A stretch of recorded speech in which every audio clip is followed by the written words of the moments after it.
सहेली।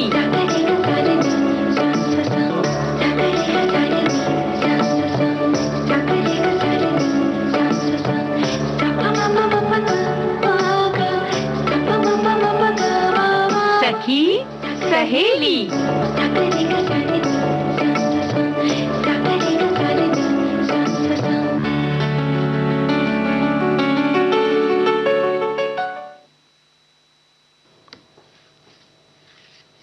सभी सखियों सहेलियों को और ये छुटकी बहुरिया को बुआ का ढेर सारा प्यार आशीर्वाद।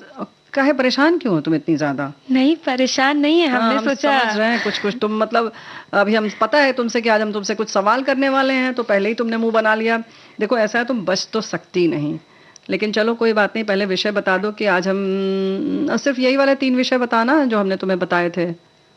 विटामिन डी की कमी से, हाँ विटामिन डी की कमी से शरीर में क्या हानियां होती हैं, साथ ही में हम ये भी बताएंगे बुआ कि उसकी कमी के लक्षण क्या होते हैं और उसके बाद उसके शरीर पर प्रभाव क्या पड़ेंगे। क्या बात है, इन्हें सब पता है भाई, ये तो वर्ड फेमस है कि हमारे बिटिया बहुरिया सब समझदार बहुत है। और कथा सुधा में आज हम क्या लेकर आने वाले हैं? हम ले आए हैं 6 आने का टिकट। इसका दूसरा भाग हम अपने श्रोताओं को सुनवाएंगे और ये अंतिम भाग है। और घर में जो हमारे बड़े बुजुर्ग होते हैं उनसे हम कभी क्या कुछ कैसा व्यवहार कर देते हैं, थोड़ा इस पर नजर डालेंगे। हाँ और साथ ही साथ भाई नहीं साथ ही साथ नहीं, ये बताओ कि कौन सा महीना चल रहा है? सावन का। सावन का तो इतनी खुश क्यों हो? क्योंकि सावन में झूले पड़ते हैं, मेहंदी लगाई जाती है। और कौन सा वो चल रहा है, पक्ष कौन सा चल रहा है? शुक्ल पक्ष है ना, निकला दबी जबान में। और आज है पंचमी तिथि, तो शुक्ल पक्ष की जो पंचमी तिथि है इसमें हम मनाते हैं नाग पंचमी का त्योहार। जी हाँ मनाते हैं। क्यों मनाते हैं ये बताओगे अभी?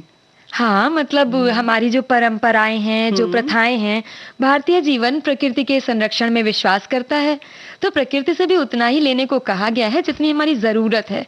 शायद इसीलिए प्रकृति के साथ हमारा अपनेपन का नाता है और इसीलिए हम कहते हैं ना, हर चीज में रिश्ता निकाल लेते हैं। धरती माता, गंगा माता और ऐसे ही करते, गौ माता, तुलसी माता, मतलब सब चीजों में अपनेपन का एक भाव जोड़ लेते हैं। भाई हम बिल्कुल समझ गए, ये तो वर्ड फेमस है कि हमारी जो बहुरिया है पूरी तैयारी से आई है। चलो तुम्हारी परीक्षा की जो घड़ी है वो खत्म हुई, अब एक परीक्षा ये है कि एक प्यारा सा गीत सुनाओ, तब उसके बारे में विस्तार से बात करेंगे, है ना? हाँ बुआ ठीक है। हाँ चलो ठीक है फिर।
चले आओ तो बड़ा मजा आए, तुम भी चले आओ तो बड़ा मजा आए।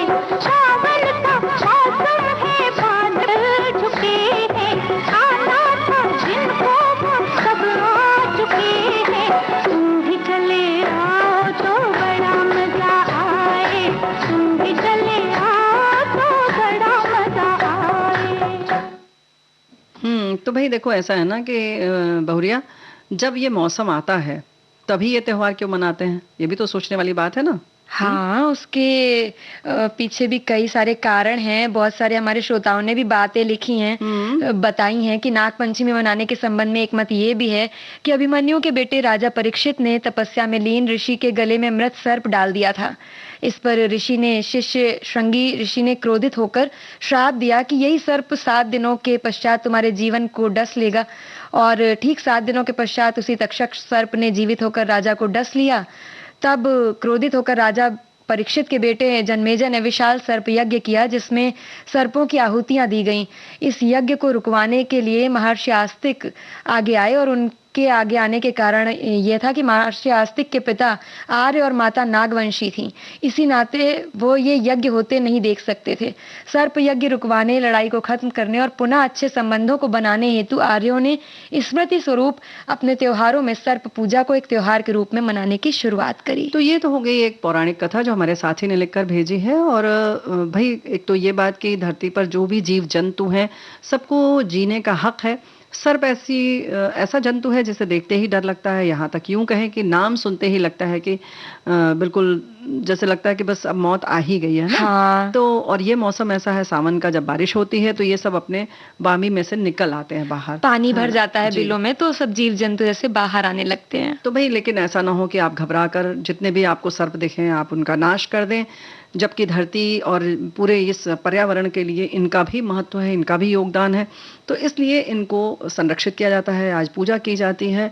आज हमारे यहाँ बिहार में हमारे साथी लिख रहे हैं कि विषधर बाबा नागपंचमी का मेला लगा हुआ है वैशाली में। इसी मेले की भीड़ में एक बूढ़ी दादी, जिनके पास एक पैसे भी न थे, बेचारी मन उदास की एक सड़क के किनारे बैठी हुई थी। जब मैंने उनसे पूछा तो फक फक पड़ी। मैंने थोड़ी सी मदद की, जिसमें उनके अंदर एक नई ऊर्जा का संचार हुआ और हजारों दुआएं देते हुए आगे बढ़ गईं।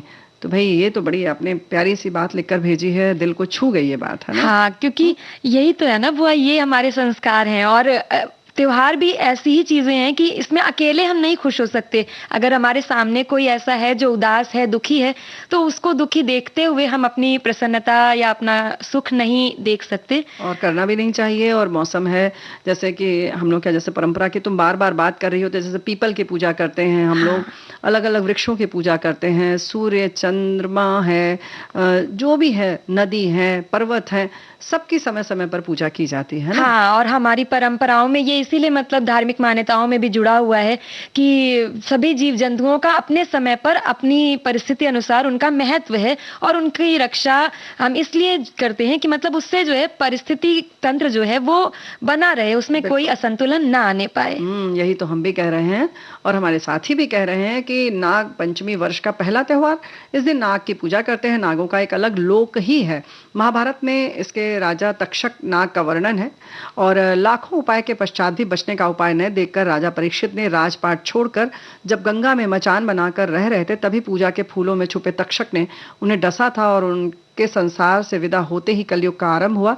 युधिष्ठिर ने भी खांडव वन में नागों से लड़ते हुए ही अपनी राजधानी इंद्रप्रस्थ बनाई। ये हमारे लिए पूजनीय इसलिए भी है कि इनसे विभिन्न प्रकार की औषधियां भी बनाई जाती हैं। हाँ बुआ, ये तो मतलब विज्ञान में भी ये मतलब लिखा हुआ है, हाँ प्रमाणित है कि सिर्फ उनके विष से बहुत सारे ऐसे एंटीबायोटिक और वो सब इंजेक्शन वगैरह बनाए जाते हैं।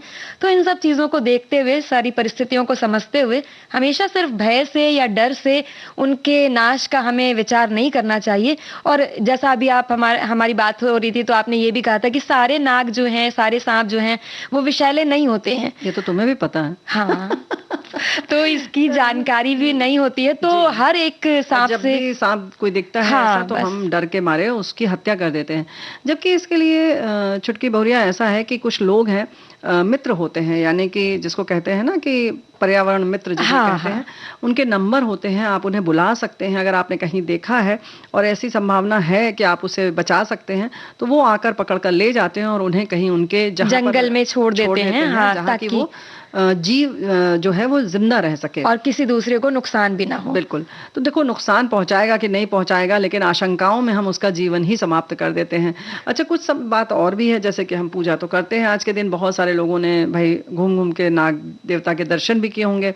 अब उसमें हम दूध भी पिलाते हैं, अब पता नहीं वो दूध पीते हैं नहीं पीते हैं, है ना? हाँ बुआ, आप सही कह रही हैं। ये कई ऐसे, मतलब आप यदि रिसर्च पेपर्स पढ़ें या फिर ऐसे डॉक्टर्स की बात सुने या वैज्ञानिकों के तर्कों पर अगर हम ध्यान दें, तो वो ये कहते हैं कि सांप दूध नहीं पीते, ये उनको नुकसान कर जाता है। बिल्कुल। ऐसे ही चलो, ये तो पता नहीं है क्या नहीं है, या पीते हैं नहीं पिलाते हैं, वो अपने लिए लेते हैं। आप उन्हें दे दीजिए कि आप इसको अलग से रख लीजिए, जो सर पाते हैं उनको लेकर व्यक्ति, उनको आप दे दीजिए कि भाई आप अलग से रख लो, इन्हें जबरदस्ती न पिलाओ, आप लेने के चक्कर में उन्हें जबरदस्ती तंग कर रहे हैं। वैसे ही दूर से डर के मारे हम पैसे फेंकते हैं, अब उसमें सिक्के भी होते हैं, अक्सर ऐसा देखा गया कि उससे वो घायल भी हो जाते हैं नाग। तो इसीलिए नाग देवता कहा जाता है ना? क्योंकि अगर हम ये नहीं कहेंगे तो जाहिर है कि हम उन्हें तकलीफ देते ही रहेंगे। ऐसे ही हमारे साथी ने लिखा है कि हिंदू धर्म में प्रचलित कर्म कांडों के अनुसार देवी देवताओं के साथ ही उनके प्रतीकों और वाहनों की भी परंपरागत पूजा अर्चना की जाती है, जिसमें जानवर, पक्षी, सिर्फ फूल और वृक्ष भी सम्मिलित हैं। हिंदुओं में विशेषकर पश्चिमी भारत में महाराष्ट्र प्रांत में नाग पंचमी की विशेष मान्यता है। बहुत सारे प्रदेशों में है साथी, जैसे अभी हमारे साथी ने बताया बिहार में मेला लगा है, ऐसे ही उत्तर प्रदेश में भी लगता है, मध्य प्रदेश में भी पूजा की जाती है। तो सभी जगह मतलब किसी न किसी रूप में हाँ, परंपराएं अलग हो सकती हैं, मान्यताएं अलग हो सकती हैं, हाँ, लेकिन त्योहार मनाते हैं और सभी का ऐसा लगता है कि सभी का उद्देश्य यही है कि जीव जंतुओं की रक्षा हो सके, क्योंकि वो भी हमारी ही तरह इस संसार में उपयोगी हैं, तभी उनका निर्माण हुआ है प्रकृति की तरफ से। कि पृथ्वी पर केवल हमारा ही हक है, हाँ, सबका हक है, बिल्कुल। और गीत सुनना सुनाना भी तो हमारा हक है। हाँ, तो बस है कि नहीं है? हाँ, समय भी है और दस्तूर भी है।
याद रखना के जल ही जाओगे।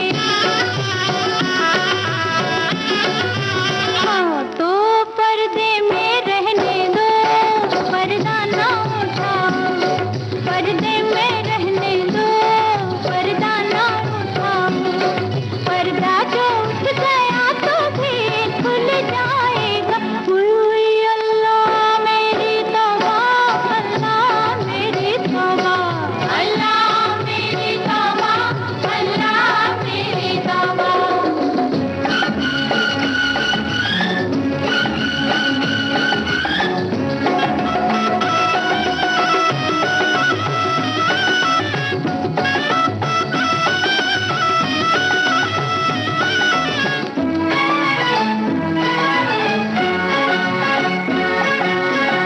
हुस्न जब बेनकाब होता है, वो समा लाजवाब होता है। खुद को खुद की खबर नहीं रहती, खुद को खुद की खबर नहीं रहती। होश वाला भी होश खोता है। हाँ तो पर्दे में रहने दो, पर्दा ना उठाओ, पर्दे में रहने दो, पर्दा ना उठाओ। पर्दा जो उठ गया तो फिर खुल जाएगा। उई अल्लाह मेरी तौबा, अल्लाह मेरी तौबा, अल्लाह मेरी तौबा, अल्लाह मेरी तौबा।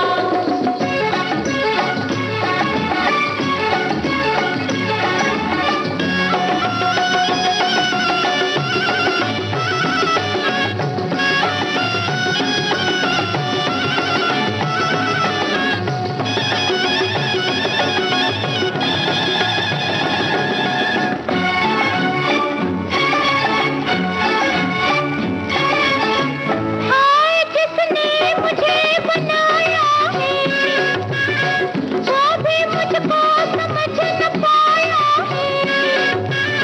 मुझको सजदे किए है इंसान ने, मुझको सजदे किए है इंसान ने।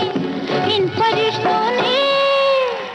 फरिश्तों ने सर झुकाया है।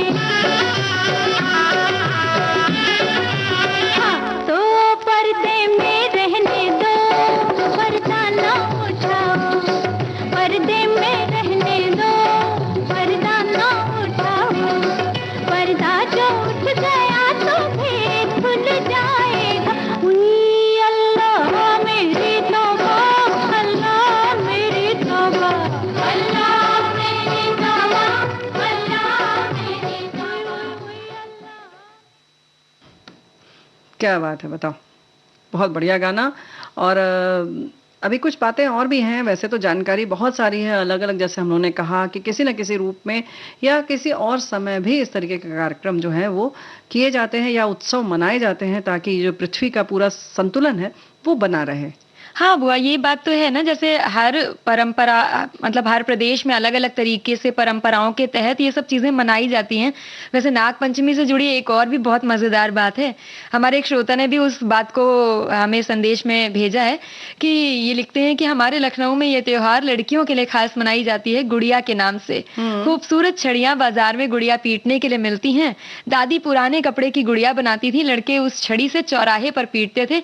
अब पता नहीं क्या होता है। हाँ, अभी भी होता है, थोड़ा प्रतीक के तौर पर होता है। कुछ जो नारीवादी लोग हैं उसका विरोध करते हैं कि गुड़िया क्यों पीटी जाती है।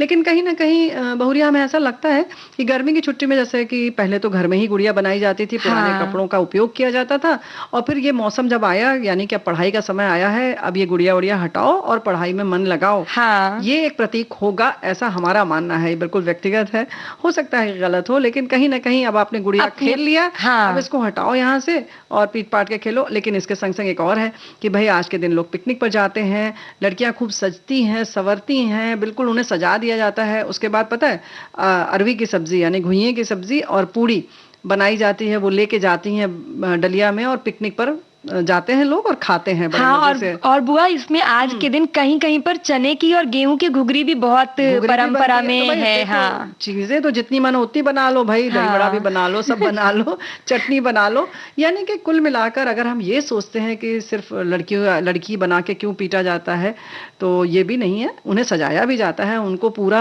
आनंद दिया जाता है, उनके कहते हैं ना कि मेहंदी उनको लगवाई घुमाया, जाती हाँ, है। घुमाया फिराया जाता है, हाँ उन्हें खूब तैयार किया जाता है। लड़कियां खूब बढ़िया बढ़िया कपड़े पहनती हैं, लहंगा ब्लाउज पहन के तैयार होती हैं। तो ये खुशी का त्योहार है और कुछ इसी तरह से मनाते हैं लोग, और हमने भी बहुत गुड़ियां बनाई हैं बुआ। है ना। फिर पीटा हाँ भी। पीटने के लिए छड़ी में बहुत झगड़ा होता था। इस बार में छोटे थे जब, तो बहुत झगड़ा होता था, ये छड़ी तो हमें चाहिए। गुड़िया हमारे लिए दादी ने बना दी और गुड़िया फेंक भी दी, जहां पर डालनी है वो डाल दी। उसके बाद अब छड़ी के लिए झगड़ा होता था। तो भाई देखो ऐसा ही होता है। हम लोग नाग देवता की पूजा अगली पंचमी को, राखी के बाद जो आती है उस दिन करते हैं और भाइयों को टीका लगाते हैं रक्षा पंचमी पर। तो देखो ये हमारे एक साथी ने लिखकर भेजा है और ये बात बिल्कुल सही है। जैसे हम लोगों ने कहा ना कि अलग अलग दिन, जैसे कुछ हाँ लोग जैसे ये दीपावली, अरे हरितालिका तीज आती है, उसके बाद उसी गणेश तरह चतुर्थी आती गणेश है, चतुर्थी आती है। उसके बाद ऋषि पंचमी आती है, उसको हाँ ऋषि पंचमी कहते हैं, वो मनाते हैं। तो उस दिन लोग भी टीका वगैरह करते हैं, एक दूसरे को बहन टीका करती है भाइयों को। तो इसमें भी है कि रक्षा के लिए ये सब चीजें हैं। यानी कि नाग की हम इसलिए पूजा करते हैं कि वो हमें सुरक्षित रखें, किसी का जीवन वो न लें, यही उम्मीद की जाती है उनसे भी। हाँ और जब हम वो सुरक्षित रहेंगे तभी हम भी सुरक्षित रह पाएंगे। क्योंकि अक्सर हमने ये भी देखा है और सुना भी है कि जब आप अटैक करते हैं, जब आप उनके ऊपर आक्रमण करते हैं, उन्हें जब कहीं अपनी जान का खतरा होता है तभी वो काटते हैं, पलट कर वार करने का प्रयास करते हैं अपनी जीवन की सुरक्षा के लिए। ये बात तो सही है। तो काटते तो हैं। वैसे हमारे साथी ये भी लिख रहे हैं, जैसे बोए वो वैसे ही काटे।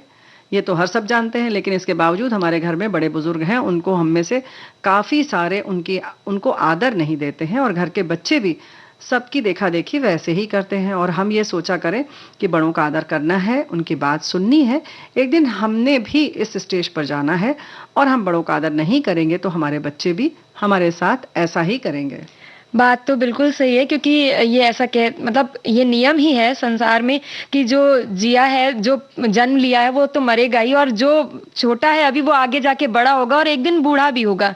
तो ये जो अवस्था है वो हम सबके जीवन में आनी है, तो अपने हिसाब से उन चीजों को समझना चाहिए। तो वो लोग अपने हिसाब से समझते हैं सब नहीं, मतलब बुजुर्गों की बात चली है तो हमारे एक श्रोता ने ये भी लिखा है कि पुराने समय की शादी याद आती है। बारात में नौजवानों बच्चों को बैलगाड़ी में बैठकर 2-3 दिन में बारात पहुंचती थी। वहां पर पहले चेक किया जाता था कि कोई बुजुर्ग भी आया है कि नहीं, सब युवा ही लोग हैं। गांव के बाहर ही रखो, झगड़ा फसाद होने पर निपटारा कौन कराएगा।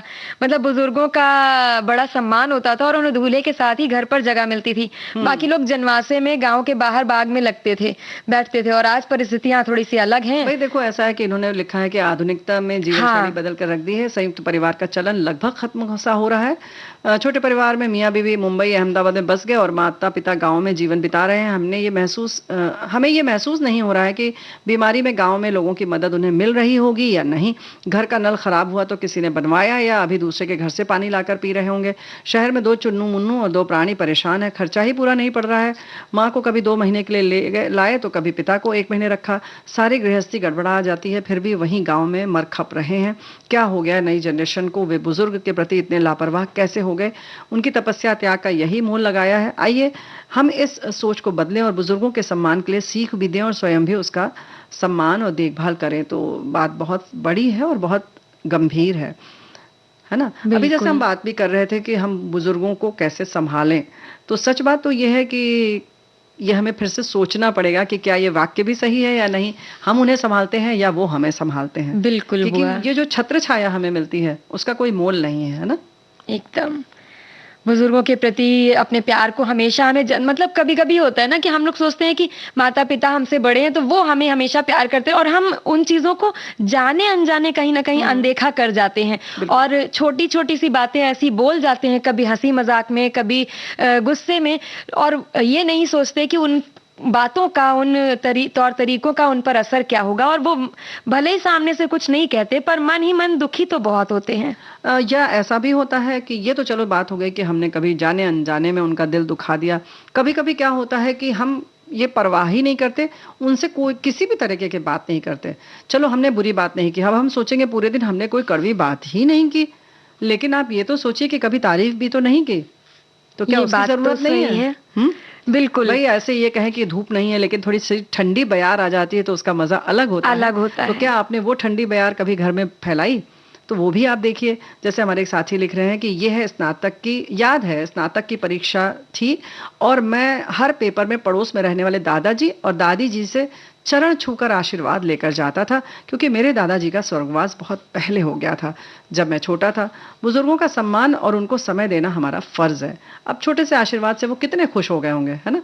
बिल्कुल बुआ, आशीर्वाद और बड़ों की छत्र छाया सच में ऐसी है जिसका कोई विकल्प नहीं है। और ऐसा भी कहते हैं कि एक पेड़ जितना ज्यादा बड़ा होता है वो उतना ही अधिक झुका हुआ भी होता है, यानी उतना ही विनम्र होता है। और ये बात समाज के उस वर्ग पर भी लागू होती है जिसे आज की तथाकथित जो युवा और उच्च शिक्षा प्राप्त पीढ़ी है बूढ़ा कहकर वृद्धाश्रम में या ऐसी जगहों पर छोड़ आती है।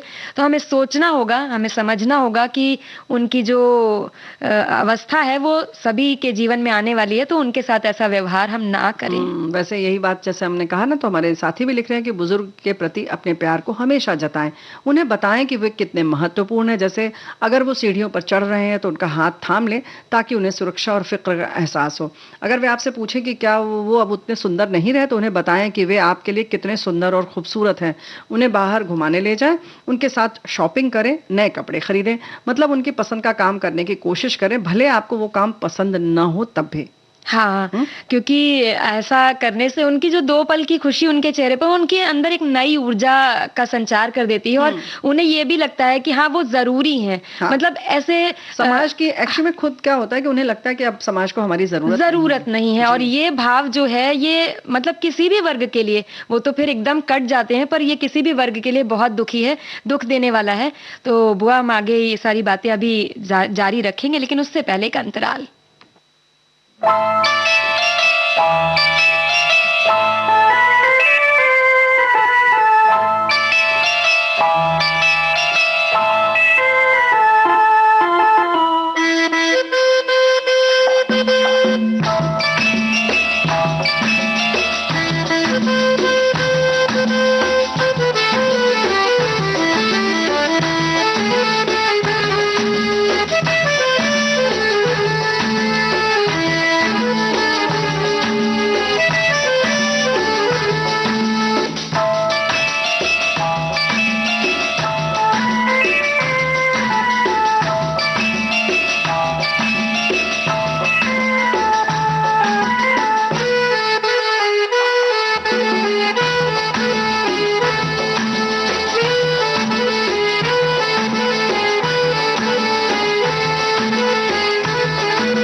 तो भाई हम बात कर रहे थे कि बुजुर्गों के साथ हमारा क्या व्यवहार है। एक बार फिर हमें इस पर विचार करना होगा और देखना पड़ेगा कि कहीं कुछ हम तो नहीं ऐसा कर रहे हैं, है ना? अक्सर हम मान लेते हैं कि सारी सुख सुविधा तो दे दी, अब क्या चाहिए?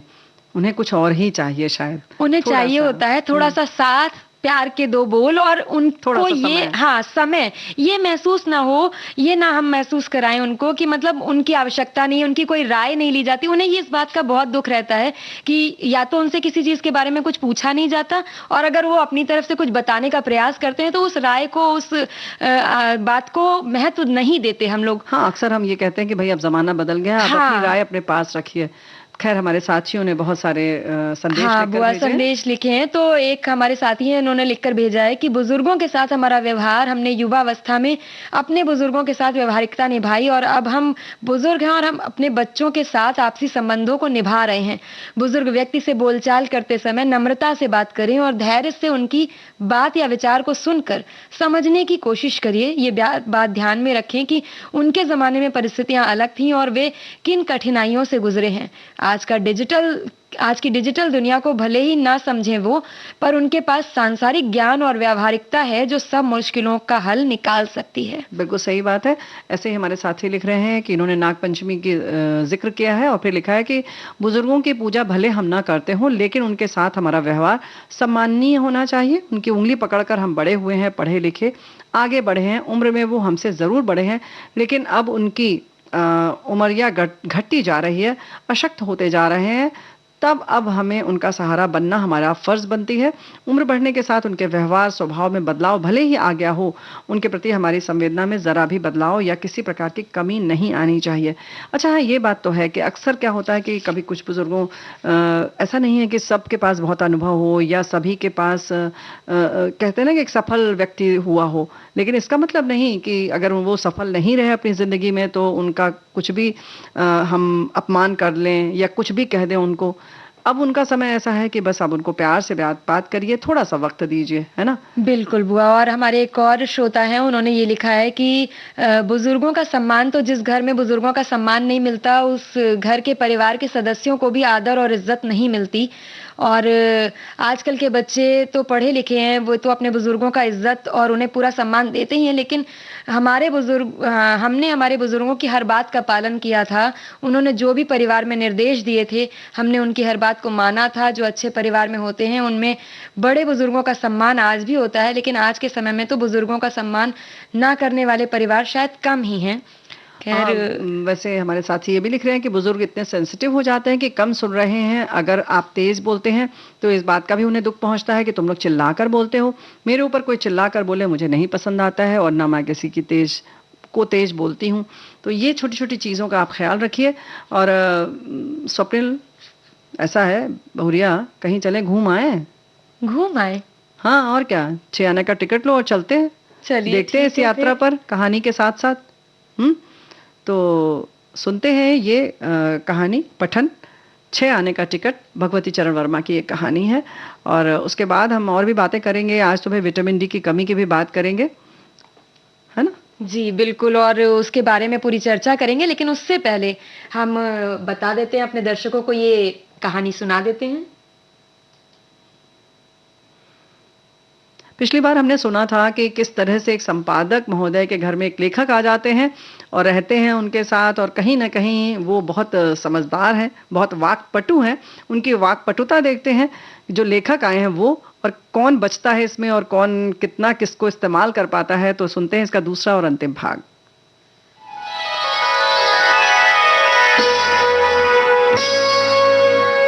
कथा सुधा, भाव भरी कहानियों का सागर, जिसकी लहरें कभी मुस्कुराहट सजाएंगी तो कभी आंखें नम कर जाएंगी। सामाजिक सरोकार से लेकर परिवार तक की होंगी बातें। कुछ मनोरंजन होगा तो कुछ सीख भी मिल जाएगी। हर बार नई अनसुनी कहानी की अलग अंदाज में होगी बयानी।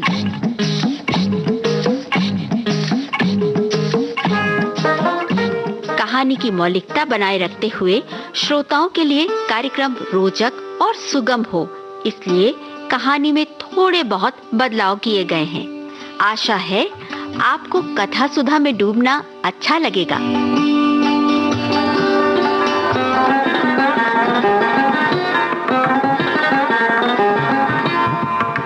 छह आने का टिकट। इस कहानी में पिछले हफ्ते आपने सुना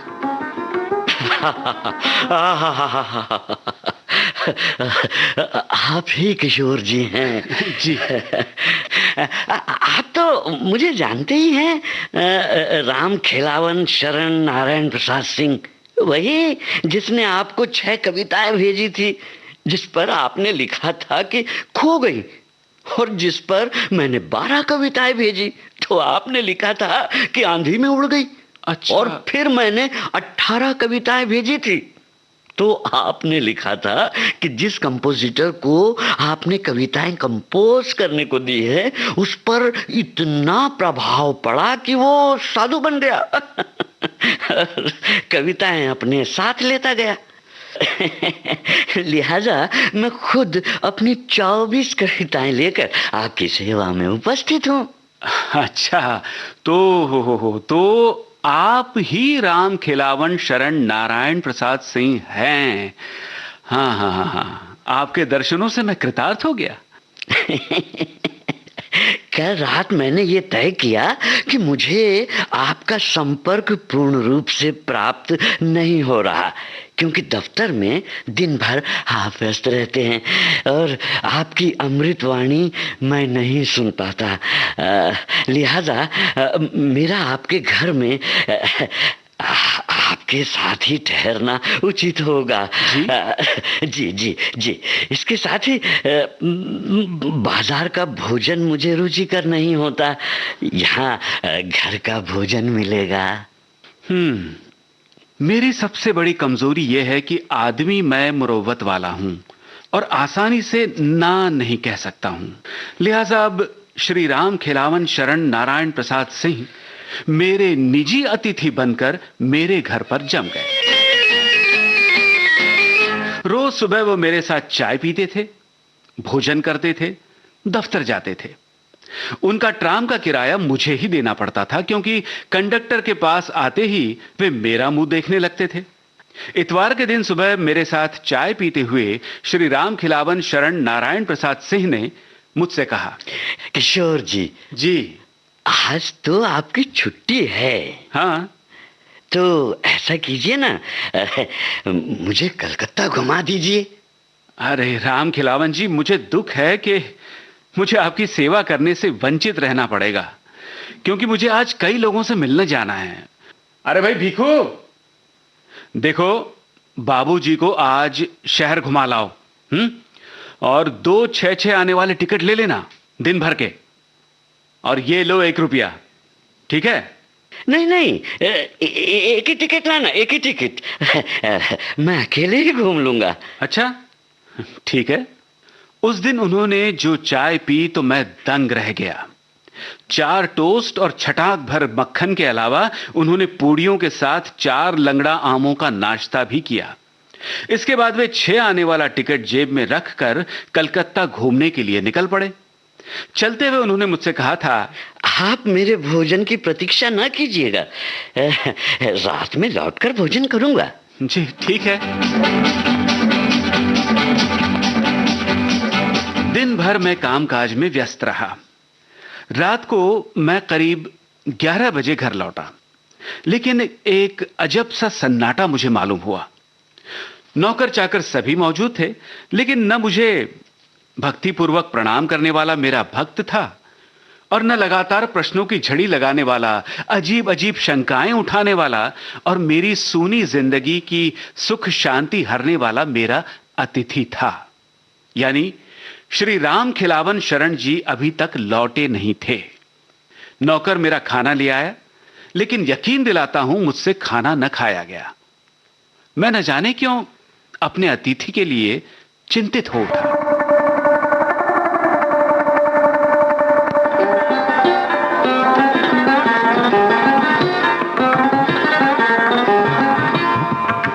राम खेलावन शरण नारायण प्रसाद सिंह के साथ क्या हुआ? वो रात को घर क्यों नहीं लौटे? क्या संपादक किशोर जी उन्हें सकुशल घर वापस लाने में सफल होते हैं? जानने के लिए सुनिए 6 आने का टिकट, इस कहानी का दूसरा और अंतिम भाग।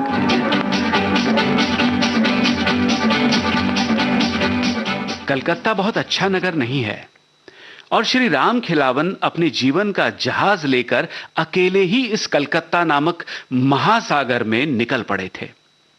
मुझे चिंता हो रही थी कि कहीं बस के नीचे तो नहीं आ गए, या रास्ता तो नहीं भूल गए, या उन्हें कोई भगा तो नहीं ले गया। मुझे अच्छी नींद भी नहीं आई। बिस्तर पर मैं करवटें बदलने लगा। मुझे आश्चर्य हो रहा था कि श्री राम खिलावन शरण के प्रति मुझमें इतनी अधिक ममता कैसे आ गई। एकाएक मैं चौंक उठा। टेलीफोन की घंटी बज रही थी।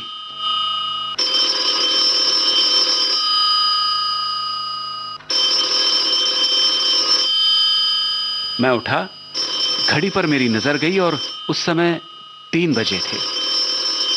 धड़कते दिल के साथ कांपते हुए हाथों से मैंने रिसीवर उठाया। हेलो, भवानीपुर थाने से बोल रहा हूं। आपके यहां कोई राम खेलावन शरण प्रसाद तो नहीं ठहरे हैं? जी जी, खैरियत तो है, जिंदा है ना? जी हाँ, है तो खैरियत से, लेकिन पिए हुए हैं। आध घंटा हुआ लाए गए हैं, आप उन्हें ले जाइए। जी जी जी, रिसीवर मैंने रख दिया। अच्छा, तो हमारे श्री राम खिलावन शरण प्रसाद सिंह इतने पहुंचे हुए आदमी है, भाई मान गए। विश्वास नहीं होता कि ऐसे भी होते हैं। ऐसा लग रहा है जमीन फट जाए और हम उसमें समा जाएं। अब ये राम खिलावन शरण नारायण प्रसाद सिंह जैसे आदमी इतना पी सकते हैं कि थाने में बांध दिए जाए, तो हम जैसे न पीने वालों के तो जीवन का कोई अर्थ ही नहीं। बहरहाल अपने अतिथि को हवालात से लाना ही था और मैं हवालात पहुंचा। पूरे 5 रुपए देकर राम खिलावन शरण को मैंने छुड़ाया और उन्हें घर ले आया। घर आते ही श्री राम खिलावन शरण ने खींचकर एक गिलास पानी पिया और फिर मत्था पकड़कर बैठ गए।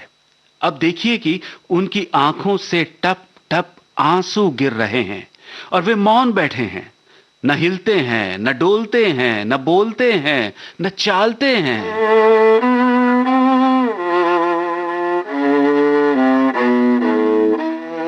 आखिर मुझे ही पूछना पड़ा, राम खिलावन शरण जी, भला आपको यह क्या सूझी कि आप पीकर रास्ते में निकले? मैं शपथ से कहता हूं कि मैंने मदिरा पान का जघन्य पाप नहीं किया है। क्या? बदमाश पुलिस वाले ने मुझे जबरदस्ती बंद कर दिया। अच्छा, वो क्यों भला? अरे ये मेरा दुर्भाग्य है, मुझ में अब जान नहीं है, इतना थका हुआ हूं। आज 6 आने की टिकट ने मुझे मार डाला। ये कैसे भला? देखिए किशोर जी, आपने मुझे 6 आने का टिकट दे ही दिया था। हाँ। जब मैं कलकत्ता घूमने निकला तो मैंने 2 आने पैसे और साथ में ले लिए कि वक्त जरूरत काम आएंगे। अब मैं रवाना हुआ, ट्राम पर बैठ जाता था, जहां तक जाती थी वहां तक जाता था और उसी ट्राम पर धर्मतल्ला वापस आता था। टॉलीगंज गया, बालीगंज गया, बेहला गया, खिदरपुर गया, पार्क सर्कस गया, सियालदह, राजा बाजार, श्याम बाजार, बाग बाजार, डलहौजी, हाई कोर्ट गया, बऊ बाजार गया, हैरिसन रोड गया, नीमतल्ला भी मैं घूम आया। तो शाम को कुछ थोड़ी सी भूख लगी थी, तो पास में 2 आने पैसे थे, तो नाश्ता डट कर किया। अब करीब 10 बजे मैं हैरिसन रोड और चितपुर रोड चौराहे पर पहुंचा।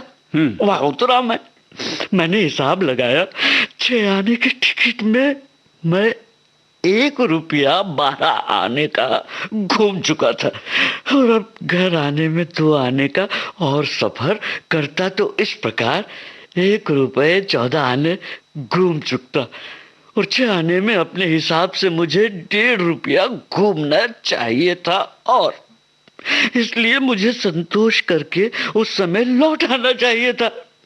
लेकिन मालूम होता है कि उस समय मुझ पर शैतान सवार था, क्योंकि एक ख्याल आया कि खर्च 6 आने नहीं बल्कि 8 आने हुए, क्योंकि 2 आने का नाश्ता तो घूमने के सिलसिले में ही मैंने किया था और 8 आने के हिसाब से मुझे 2 रुपए का घूमना चाहिए था।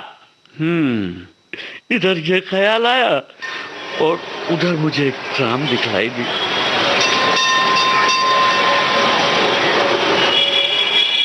जिस पर बेलगछिया लिखा था। एक मुझे ख्याल आया कि बेलगछिया अभी तक नहीं गया। मैं उस ट्राम में बैठ गया। बेलगछिया पहुंचकर मैं इस आशा से ट्राम में बैठा रहा कि ये वापस जाएगी, लेकिन एक आदमी ने आकर मुझसे कहा, अब आप जाइए। मैंने कहा मैं धर्मतल्ला जाऊंगा। 11 बज गए हैं, घड़ी देख रहे हैं आप? अब यहां से कोई ट्राम नहीं जाएगी। किशोर जी, मैं चौंक उठा। मैंने कहा कि क्या क्या क्या अब कोई ट्राम नहीं जाएगी? है? नहीं जाएगी यहाँ से। कह तो दिया नहीं जाएगी, अभी बस मिल जाएगी, चले जाओ। मैं उठा वहां से, लेकिन मेरी जेब में एक पैसा नहीं। मतलब बस पर कैसे आता? मैंने उस आदमी से पूछा, धर्मतला यहाँ से कितनी दूर है? होगा कोई 5 मील। तो फिर आपने क्या किया? किशोर जी, मैं पैदल धर्मतल्ले की तरफ रवाना हुआ। करीब 12:30 बजे मैं धर्मतल्ला पहुंचा। पूरी तरह थका हुआ था। धर्मतल्ला में कोई ट्रॉम नहीं मिली, इसलिए मुझे वहां से भी पैदल ही रगड़ना पड़ा।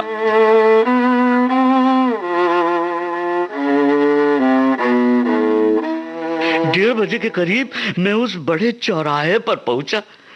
किशोर जी, आप जरा देखिए ना, 9 मील पैदल चलकर आया था। दिन भर खाना भी नहीं खाया था, प्यास जोरों से लगी थी, पैर लड़खड़ा रहे थे, आंखें निकल पड़ती थी। और उसी समय एक पुलिस वाले ने बढ़कर मुझसे पूछा कि तुम कौन हो? मैं ऐसा बेकाबू और बेहोश था कि मेरे मुंह से शायद शब्द ही नहीं निकले, और अगर निकले भी होंगे तो टूटे फूटे, बिना मतलब के रहे होंगे। तब तक एक दूसरा पुलिस वाला आ गया। उसने पहले से पूछा कि मामला क्या है। दूसरे ने जवाब दिया कि मालूम होता है सर, दारू पिए हैं, पैर सीधा नहीं पड़ते, जबान नहीं खुलते, नशा में बेहोश है। तो दूसरे ने कहा कि तो फिर थाने ले चलो, कल सुबह होश आ ही जाए। उस समय मैंने उसे समझाने की बहुत कोशिश की, लेकिन या तो मैं उन्हें नहीं समझा सका या फिर वो मुझे नहीं समझ सके। ओहो, ये बात है। भिखू, अरे खाना ले आओ थाली में। भाई राम खिलावन जी, आपका अनुभव तो बहुत बुरा हुआ है। अब मेरी सलाह यह है कि आप कल सुबह अपने घर वापस चले जाएं। आप अच्छी साइट पर घर से नहीं चले थे। जी हाँ किशोर जी, बात तो ठीक है, लेकिन मेरे मामा के ससुर के बहनोई जो टिकट कलेक्टर हैं और मुझे कलकत्ता मुफ्त में लाए थे। अच्छा? कह गए थे कि करीब 15 दिन में वापस लौटेंगे, तब साथ ले जाएंगे। 12 दिन तो हो गए हैं, 2-3 दिन में आने वाले हैं, तब चला जाऊंगा। लेकिन इस घटना को हुए करीब 15 दिन हो गए हैं और मेरा घर अभी तक आबाद है, क्योंकि श्री राम खिलावन शरण नारायण प्रसाद सिंह के मामा के ससुर के बहनोई अभी तक वापस नहीं लौटे हैं।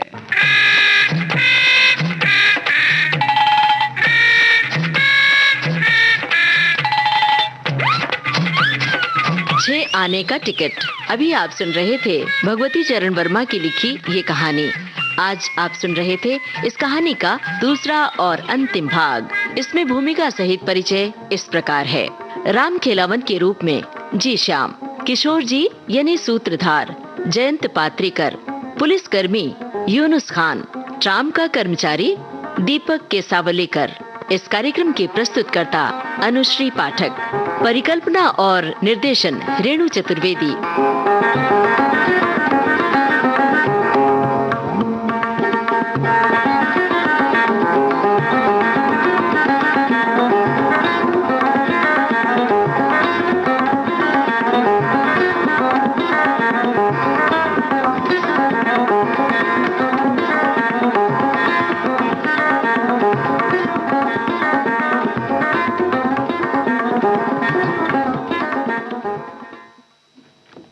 राम शरण खिलावन प्रसाद सिंह जी आने के टिकट के लिए जम गए उनके घर पे। तो भाई देखो, ऐसा है कि ये कहानी वाकई मजेदार थी और हमें उम्मीद है कि हमारे साथी लोग जो हैं इसके बारे में अपनी प्रतिक्रिया जरूर देंगे और आप देते रहिए प्रतिक्रिया। हम गीत सुनते हैं और सुनवाते हैं। हाँ बिल्कुल।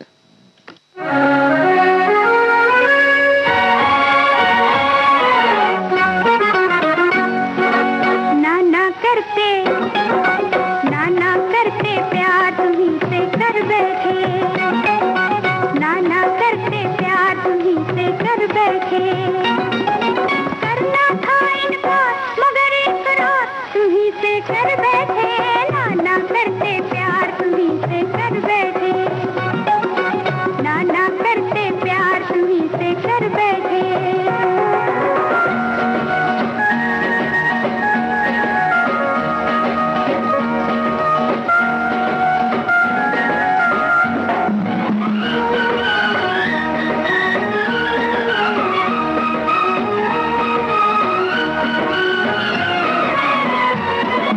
हमको है पता जो तुम्हारी दास्तां थी, होठों पे तो नाती, होठों पे तो नाती, मगर दिल में आती।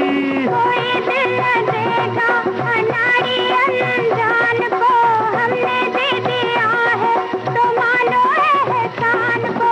हम भूले एक बार कि आंखें चार तुम्ही से कर बैठे, नाना करते प्यार तुम्ही से कर बैठे। करना था इनकार मगर इकरार तुम्ही से कर बैठे, नाना करते प्यार तुम्ही से कर बैठे।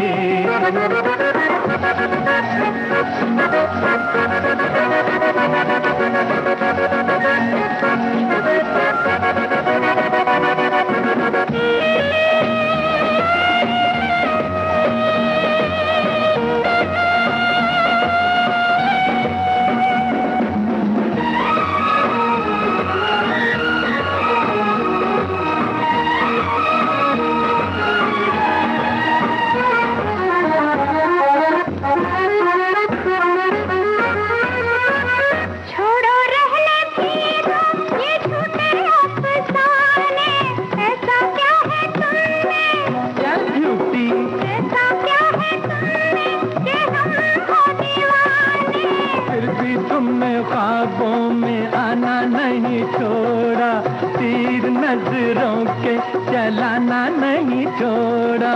ये शिकवा सरकार हजारों बार तुम्ही से कर बैठे, नाना करते नाना करते प्यार तुम्ही से कर बैठे। करना था इनकार मगर इकरार तुम्ही से कर बैठे, नाना करते प्यार तुम्ही से कर बैठे, नाना करते प्यार तुम्ही से कर बैठे। भाई नाना करो, लेकिन मौका मिले तो प्यार तो कर ही लेना चाहिए, है ना? बिल्कुल। लेकिन भाई ऐसा है कि अब मौका जो है ये कहता है कि हमें विदा लेना चाहिए, और जो तुम विटामिन डी के बारे में जो हमने सोचा था कि जानकारी साझा करेंगे वो हम समेटते हैं। और एक बात तो है कि जो हमारे साथी ऐसे मौके पर कुछ संदेश लिखकर भेजते हैं, तो ये ना सोचें, हम कोशिश तो करते हैं कि आज जो आपने संदेश भेजा है वो जब हम अगले कार्यक्रम में ये विषय लेकर आएँ तो शामिल करें, लेकिन कभी कभी भाई छूट भी जाता है, लेकिन कोशिश हमारी यही रहती है कि हमारा प्यार आपसे इसी तरह से बना रहे। तो ठीक है, बस अब तो अगले कभी जब हम ये विषय वापस से लेंगे तो आपके संदेशों को वापस शामिल करेंगे। फिलहाल के लिए तो अब हम सबको विदा चाहिए। तो प्यारी बुआ और छुटकी बहुरिया का नमस्कार।